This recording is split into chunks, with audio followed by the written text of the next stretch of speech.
కేసీఆర్ గారు తెచ్చిన తెలంగాణలో ఉండుకుంటా, కేసీఆర్ గారు తెచ్చిన తెలంగాణకు ముఖ్యమంత్రిగా చేసుకుంటా, కేసీఆర్ గారు కట్టించిన సచివాలయం నుంచి పరిపాలన చేసుకుంటా, కేసీఆర్ గారు కట్టించిన కమాండ్ కంట్రోల్ రూమ్ నుంచి అక్క కేసీఆర్ తెచ్చిన తెలంగాణ కాదు, ఇది సోనియమ్మ ఇచ్చిన తెలంగాణ.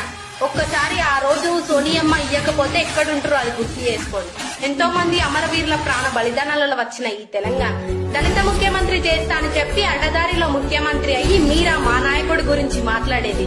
ఎన్నో వేల కోట్ల భూములు అమ్ముకొని ప్రజల సొమ్ముతో నిర్మించుకున్న సచివాలయం గురించి మాట్లాడుతున్నారు. కేవలం తన స్వార్థం లేకుండా సచివాలయం యొక్క పేరు ప్రజాభవన్ అని పెట్టి నిరంతరం ప్రజల కోసం ప్రజా పాలన అందిస్తున్నాడు మా నాయకుడు.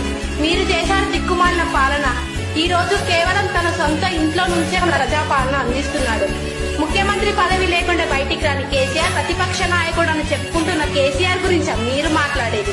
ఎన్నో ఇబ్బందులు పెట్టినా, ఎన్నో కేసులు పెట్టినా ఏ రోజు వెనకడుగు వేయకుండా ప్రజల నుండి వచ్చిన మా నాయకుడు. మీరా మాట్లాడేది మా నాయకుడు గురించి. మా నాయకుడు గురించి మాట్లాడే అర్హత మీరు కాదు.